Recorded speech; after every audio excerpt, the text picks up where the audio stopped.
challenge on the frog. First fish of the challenge. On the frog. On the first cast of the frog.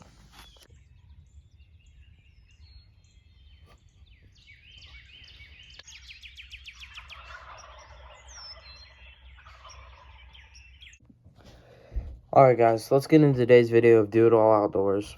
In today's video, we're going to be at the Maryland Trapping Convention. It's a pretty cool thing that Maryland puts on for the all the buyers and the dealers, which is really what I want to get into. I want to get into dealing at being a vendor at certain conventions and stuff. But there's still a lot of stuff in the works. It's probably going to be 2 or 3 years before that gets to happen. Might happen sooner, I don't know, but hopefully it does. But I just want to say, guys, that I put so much effort into these videos. Like, I just spent 3 hours, I'm not even lying, guys, editing the new logo. I know it doesn't seem like a lot. It seems like it shouldn't have taken a lot shorter. It really should have, but, like, it wasn't cooperating. It took a while to load, but it's the new logo for now. The one at the beginning of this video is the new logo.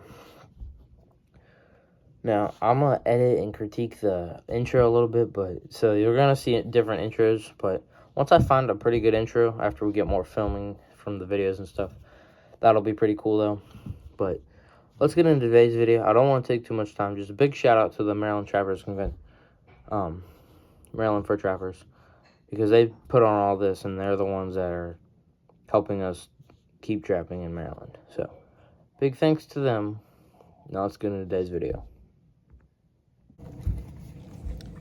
Hello everybody, this is the live trap line that the Maryland Trappers Convention puts on.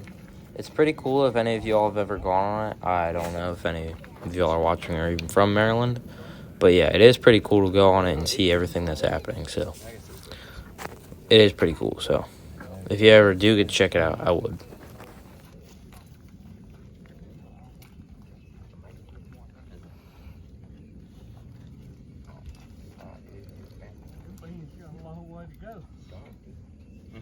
That's what Rob's saying. You get real nice fox. Somebody is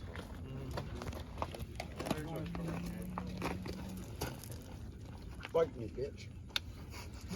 Hey, it's a male, so we only catch But it's non-binary.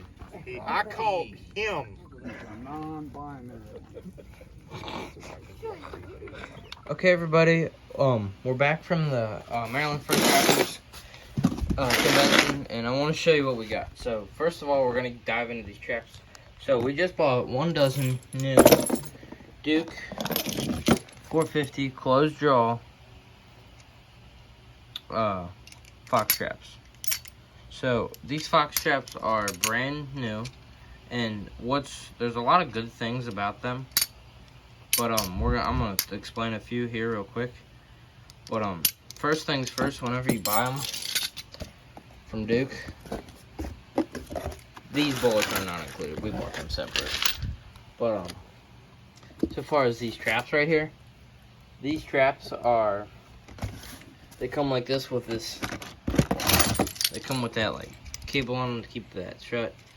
And they come also. I noticed they have a lot of oil on them. So what you're going to want to do is you're going to want to soak them in salt water for a while, and then you're going to want to boil, dye, and wax them to get all that off, and then get them ready for trapping season to be put in the ground. But first of all, alright, so I'm just going to dive into this separate trap here. So yeah, I just wanted to say that. That was something I noticed. I don't know if all of them are like that or if these ones were just specifically made like that, but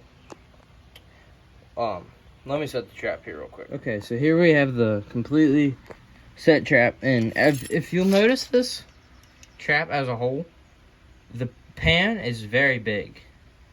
I have got unusually big hands, and that's pretty good size pan. What that does is that gives the animal more surface space for his foot to land on that trap pan at any point instead of landing here or here. Yes, but like it gives him a bigger spot. Number 2, when you buy them, they have this night latch. The 550s have this. The 650s have this. They have a night latch, which means they're gonna come down pretty much perfect to what you have to mess with them a little bit. Some of them are better than others, but the night latch is on. Now this pan tension right here, what we noticed is the pan tension was very stiff, so we're gonna do our own little modifications to make them not as stiff. But they're pretty stiff at first. And so a way to do that is you can bend this jaw right here. You can bend this in a little bit. And then, now I mean like guys, like the tiniest amount, and you can bend the dog a little bit. I mean like a 64th of an inch, guys. Now, another nice thing I really liked about these is the amount of swivels. I'm gonna set you up here. What's really nice about them is the amount of swivels. And so what that does is this is in the ground. An animal can't twist his arm, break his arm off if his hand's in the trap. If his hand's in the trap or whatever, he can't break his arm off because, guys, well, look. It spins freely because it's got 3 swivels in it. And what we're going to do is take these 2 swivels out here, make it just 1 swivel between this one and this one, or just 1 link between the 2 swivels, and then we're going to add our chain on. So that shortens it up so he doesn't have as much leverage to pull it. He's down here, he doesn't have any leverage to pull it out. So yeah, that is a couple of things that I noticed and really liked about these couple traps. And so we're going to be setting these during fox season. For coyotes, fox, bobcat, really whatever. So, we will see this. Y'all will see this on the trap line in a couple of months. But, second thing I bought was, I bought a really good sifter. And my other sifter last year, I had a good one, but I'm giving that one to my brother. This one's like a little bit better because the metal isn't a high quality, which means as you sift it, like big rocks and stuff might break it or they bend it. It bends really easy. It's just a higher quality of a sifter, and I like the spacing between there for an even sift. If you make your own, sometimes like the gap sizes are bigger, and so there'll be a ton of dirt over here and not enough in one spot. But as long as it's even, it's good. Now, here's another thing I bought. I bought this, what do you go? Well, anyways, I bought I don't know where it went. I bought it's this little can for my own, homemade coon bait. And so this sodium benzoate will go in there. And what this does is it like preserves that lure, so like the lure doesn't rot or go bad. And depending on how this goes, I might end up selling it at some point. It's probably going to start off selling it at conventions and stuff, and then I might have been selling it on a website thing on how big I do it or how good I do it. Oh, here's the can. So just that's going to be for my coon bait. And what I want this coon bait to be is I'm going to make a whole video on it, but I want it to be, you can use it in dog proofs, you can use it in pocket sets, you can really use it wherever. And this isn't a lure, this is a bait. So like this is what you would put into your dog proof or into your pocket set.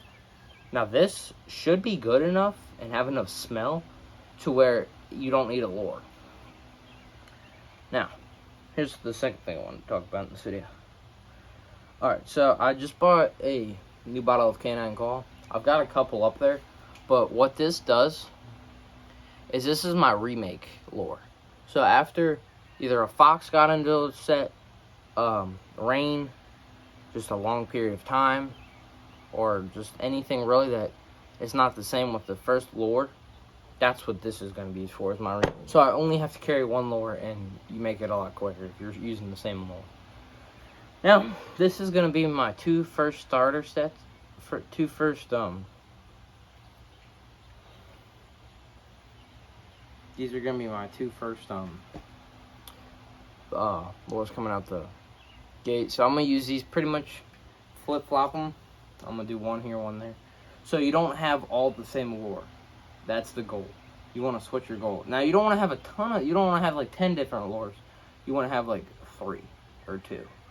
Now, so what we do is on our sets, we set triple sets because I set a set in a location, my dad sets one, my uncle sets one. And so what that does is it gives basically the foxes that are traveling in groups, y'all come there and we can get a double or a triple in a night. We've had dozens of doubles, but we haven't had a triple yet. We're waiting on that. But this is only my 3rd year basically really trapping with them. So this is the 3rd year that we've had the opportunity, and we haven't really gone balls to the walls yet. But yeah, so Paul Baker's Wildly Red 500 is my one go-to, and then Todd Strohecker's Ring Burner is another one of my go-to lures. I've caught foxes on both, so. But yeah, that's basically what this video was to be about. And then I'm gonna try and get the traps all situated, and then we're gonna get the traps all situated, and then bullet up with the new bullets on them, and then post that after they're all done. So skip to that part. I don't know when that's gonna be, but it might not be in this video. I don't know. We'll see how things go. Okay, everybody, I'm here now. I've got the full trap, the new 450s we just got with that. So we made a couple modifications to it, and then on the whole trap. So first thing, I'll lay a new one beside it. Show you all the modification that we did. All right, so you'll notice on this one, what we did is this is all the same from this swivel connecting to this swivel. That's the exact same. But then, so we took these chain out and just made it swivel or hook to hook, and then we looped that around there about 10-12 inches to their bullet. There it is, and that's all it is. So that's how all of these traps are going to be. Every single one's going to be like that. So I've got a lot of work to do. It's really hot out here, guys, and I'm sweating. But here, if y'all remember this from the other video that I did, trap prep video, at 10,000 subscribers, I'll stick my hand in that trap. This exact one, same one from the video, same everything. So 10,000 subscribers, my hand goes in that trap. As long as it's good to y'all, it's good to me. So got a lot of work to do, but we're gonna get into it. Oh yeah, I wanted to show you. So now that these are done, a lot of people are like, oh, you want pretty traps. No, you do not. You want the rustiest traps ever for when you boil them and wax them. That way the wax and dye sticks to them better. So, like last year, we left our traps in water all winter. And spring until just recently when we did them. So yeah, it's going to be a whole thing in salt water, done. For 3 weeks, 4 weeks, and then get it going. So I'm going to finish up the rest of these for a while, and then that'll be that, guys. So like and subscribe to the channel. We're hoping to get a couple thousand subscribers here. My hand goes in that trap. Stay tuned for the next videos. I'm Billy Freshour. Welcome back to Do It All Outdoors. We'll see you on the next one. Okay, everyone. Hope you made it to the end of the video. Thank you for watching today's video. If you did make it to the end, you guys are the real ones that are going to help us build the channel. Not the guys that just click on the video, watch 3 minutes, and say, I'm done with it. I know I do that on a lot of YouTube videos too. But like for growing the channel, liking and subscribing are the main things. You don't have to watch a whole video, but for the guys that you do enjoy it and watch the whole video, I do thank you, because I put a lot of effort into these videos, and I really appreciate it. So, have a good day. See you on the next one.